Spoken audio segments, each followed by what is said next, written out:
D, wait for it, delightful. Check out the name tag. You're in my world now, Grandma. What's up, nerds, and welcome to my week in review, where I come to you every Sunday with 3 entertainment stories that I personally find interesting, and then we discuss them down below. Now, also down below, you can find the articles that I read to bring you this video, and you can read them and come up with your own opinion, or you can just listen to this video where I just break it down for you, and then you can, go about your day.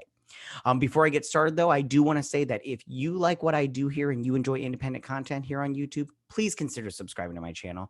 YouTube is always changing up their algorithm, and small channels like mine usually get pushed to the back of the line. So I please ask that you like, share, and subscribe, and I thank you in advance.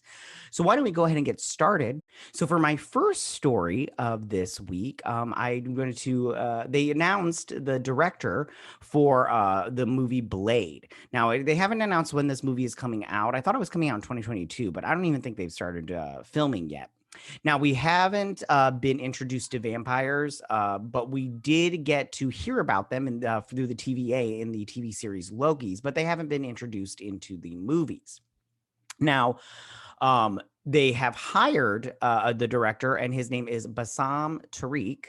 Now, he's only directed 2 films. One was These Birds Walk. Nobody's heard of that or seen that movie. And the second one is Mowgli, which starred Riz Ahmed.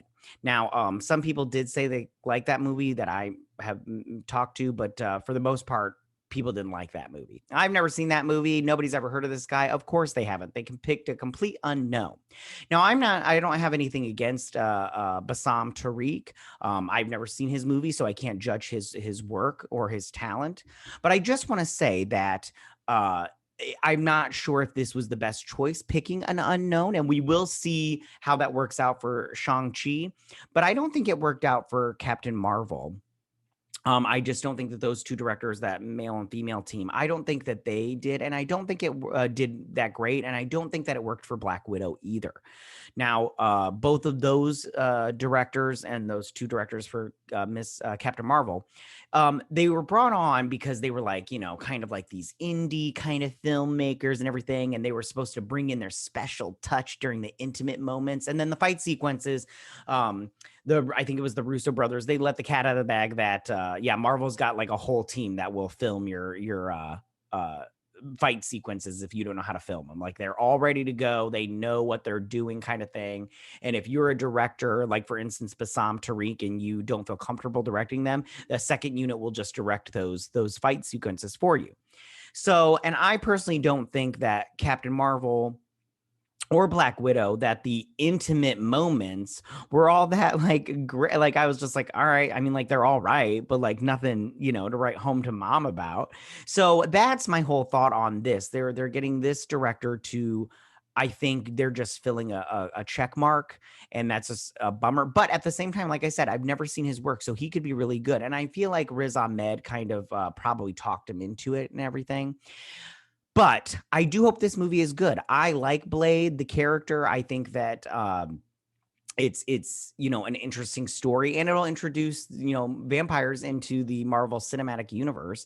Like I said, we haven't seen those yet. We did hear about them in Loki, just in like a passing by kind of comment. But it'll be super fun to see that on the big screen. So that is my first story of the week.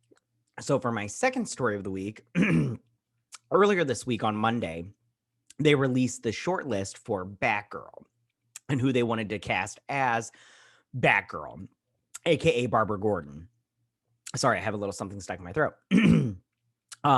And so they put out the list on Monday, and I was all like, oh, great, it'll be fun to guess who they're gonna pick. And I was just like, okay, who do they got in here? And I want to just say real quick before, and so they put out this list, and it was Isabel Marcreed, I think that's it. She was in Dora, that movie Dora, and in Transformers, I think the last one. And then we had Zoe Deutsch, and she was recently in Zombieland 2. We had Leslie Grace, who was recently in The Heights. And then they had Haley Lou Richardson, and she was recently in Split. And she had she was one of the kidnapped girls anyways. And that there was, in the article, it read that she might not work out and everything. So then, and the directors for this are the directors from Bad Boys for Life, Bad Boys 3, which I liked that movie. I liked it a lot. It was super fun, lots of action. So I'm excited about that for Batgirl. Now, when they put out this list, I predicted that neither Zoe Deutsch nor Haley Lou Richardson were going to get it. They were definitely going to pick Isabella McCreed, or they were going to pick Leslie Grace.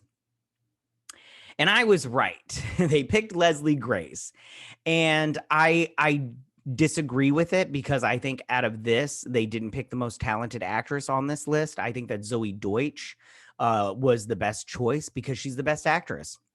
And I'm not saying that like as my opinion. I've looked at her body of work and she was better. She's just better. I'm sorry. Like, listen, sometimes you just got to be honest with yourself, and she's a better actress.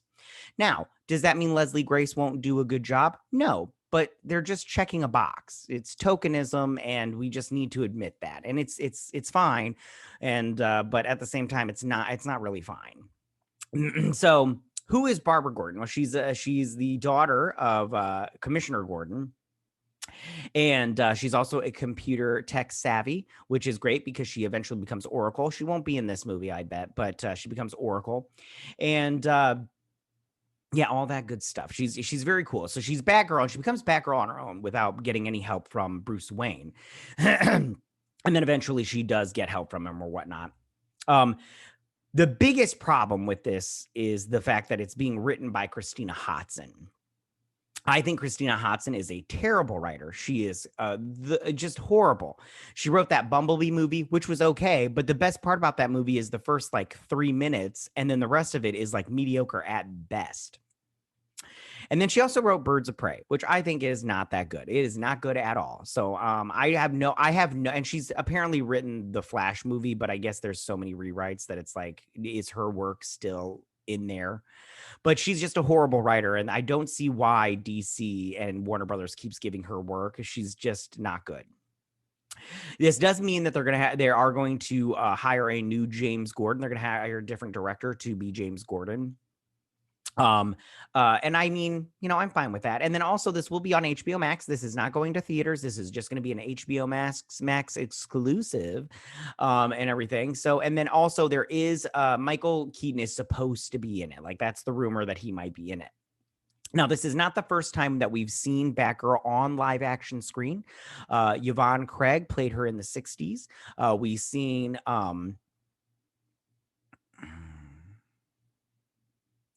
we saw Dina Meyer play her in the Birds of Prey TV series.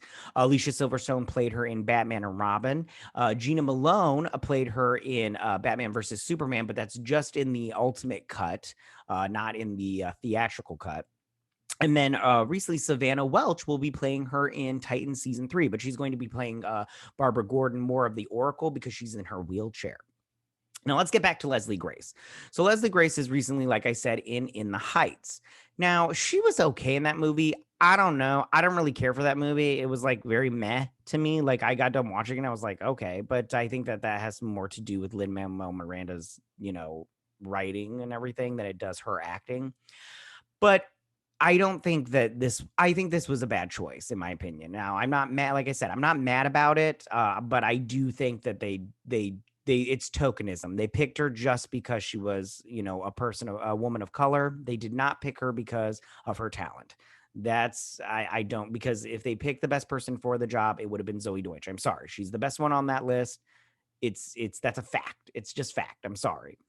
But I wish Leslie Grace nothing but the best. I hope she does a great job. I hope she knocks it out of the park. Whoever they cast as her James Gordon, her dad, better be dark skin Latino, because if not, they will come after this movie like they did in the Heights. I'll tell you that right now. The Twitter mob is vicious. They will come after you if you sneeze weird and everything. So that is my second story of the week. And so for my third and final story of the week, they have cast Renee Montoya for the upcoming season 3 of Batwoman. And they have cast Victoria Cartagena. Yeah, Cartagena.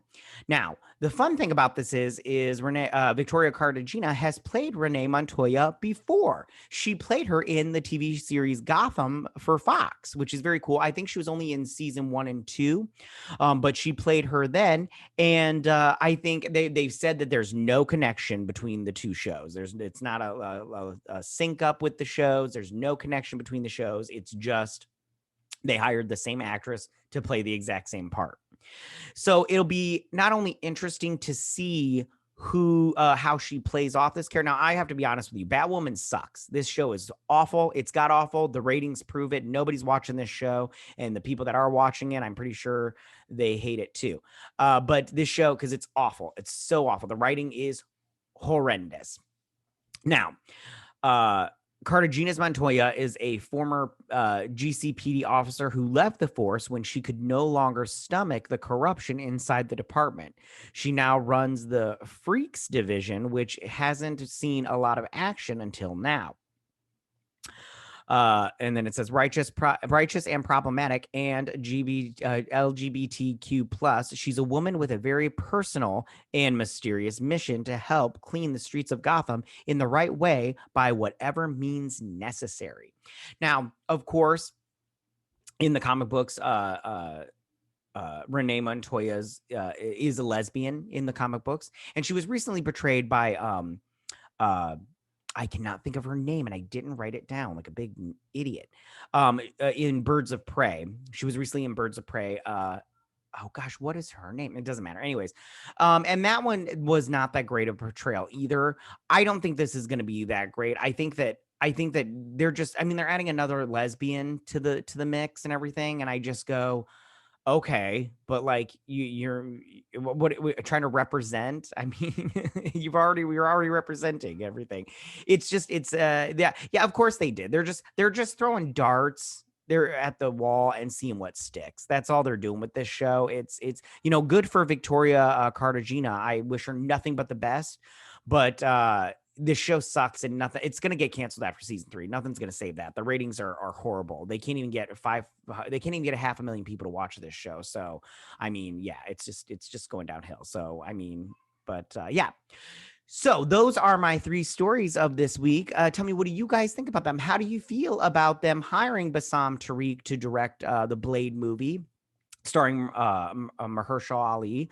Do you think this is a good choice, or are you like me and they're just trying to find these indie directors to get, to check a box and, get everybody to like them, be like, oh, look at us, we're changing and everything, when really they're not. They're just doing it, to make themselves look good? Or do you think that Bassam Tariq, his very small body of work speaks for itself, and that he's going to be great for this movie? I don't know how much fighting was in Mowgli, but I've never seen that movie before. But maybe he'll turn out to be like, it'll be great. How do you feel about Leslie Grace being cast as Batgirl? Do you disagree with me and you think she was the best on the list? Although I'm right about Zoe Deutsch, she's the best one on the list. But do you do you think she'll do a great job? Like, that's the whole thing. I mean, as long as she does a great job, I'm fine with it. It's just like I said, she's not the best on the list. And then how do you feel about Victoria Cartagena getting to play Renee Montoya again, but this time on a different show for Batwoman season 3? Do you like Batwoman? I don't. It's stupid. I'm not watching season 3. I mean, maybe I will. If I can, I'll probably watch episode 1. But if I watch episode 1 and it's going to be a complete train wreck, I'm doing breakdowns of episodes this last season, because this show is a mess. But yeah, go ahead and tell me, guys, what you think about all of this. Go ahead and leave all your comments in that section down below. If you like this video, go and hit that like button. I won't mind. If you're new to my channel, please hit that subscribe button. I'd greatly appreciate it. And I will see you guys next week on my Week in Review. You guys have a good week. Bye. Hey nerds, if you like this video, go ahead and click that Geek What icon and subscribe. And if you like this video, go ahead and join me every Sunday with my Week in Review.